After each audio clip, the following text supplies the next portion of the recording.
United Cargo is making huge improvements in infrastructure, which we're going to be discussing today. Jan, thank you so much for joining us. Can you tell us about how United is facing the air cargo challenges today? 2019 is a different year than, let's say, 18 and 17. Those were the best years I think we had ever in the industry. And we see, especially in 18, that it was strong in every area of the world. I've been 32 years in the business, but I've never seen it so strong. Every country that we discussed last year was good business. This year it's a bit different. Some of the countries have to do with, I think recession is a big word, but slowing down in economies. I see that in Germany, I see that in Japan, and others have to do with, let's say, the trade war with China. We are big in Asia, big in China, and we see some interruptions that are happening there. We see the same in Japan. It's a bit slower, but I think our strength is how proactive are we with our customers. I think last year our salespeople were, I think we always call them policemen. They could judge where to put the cargo and which cargo yes or not to take. And this year they really have to sell. So we really push them to be proactive in front of the customers, because that's very important. We also reorganized ourselves in a way that we're much more closer to the customers in the areas. That works well, and I think that's the right way of moving forward. I think we also have the right fleet that's customer friendly and that's also cargo friendly. That's good. We focus much more on added value than we did before. We focus on added value, but we grow even faster there. That's also the reorg where we said added value is important. And what we also say is we have a very strong operational team, and that's what we always say. It is important that our service and our quality is the right one, because that keeps also your customers in-house. Be very, very proactive in the approach to the customers. I think that's, and again, quality and added value and the reorg that we did are the main elements of what we do today and why we still are very successful. And always one step ahead of your competitors, I guess. We try. I mean, we have to be honest about it. We think we are sometimes, but I mean, everybody's fighting as hard for the same kind of business. But we are well, we do well, we grow, and we still grow very fast.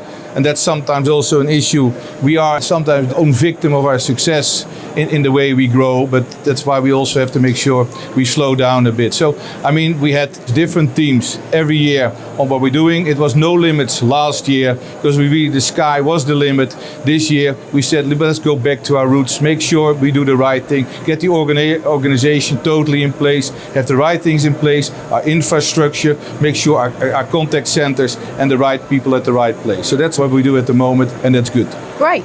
And can you tell us how United is adopting technology for temperature control and other high-value cargo? Now again, temperature control, for example, is one of the added value products. I mean, big there is, for example, the pharmaceutical industry. So we are very close to the pharmaceutical industry, very close to our partners and also the shippers there. Make sure that every container that we use, or all the containers that is necessary, that we are close to that and work with the right containers there, with the right technology, with the right products to make sure that we grow there, and that's working very well. If you talk about products, we also do cars, for example, and we had a discussion with the FAA that the way we tie cars to pallets was maybe not always strong enough, they felt. So we got a company in the UK that made us a prototype, a profile, a rack, or a crate, what we call it, construction to put the cars in. So that's something we work on to see how we can grow into the added value, because we feel the car industry is also added value,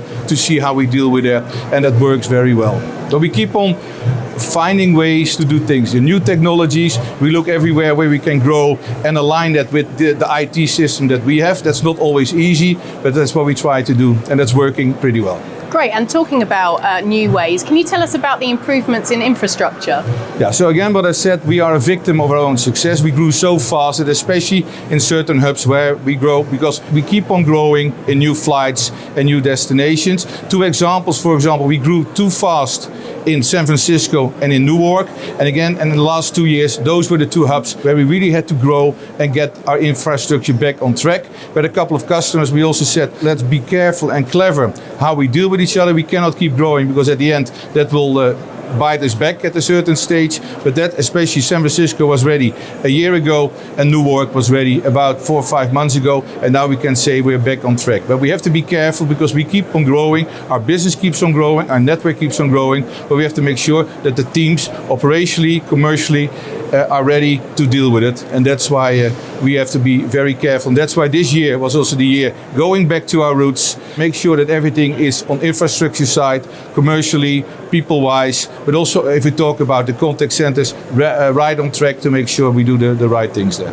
Well, that all sounds very promising, and I hope it continues. Thanks so much for your time today, Jan. I hope continues as well. So thanks and good to see you. Take care. Bye-bye.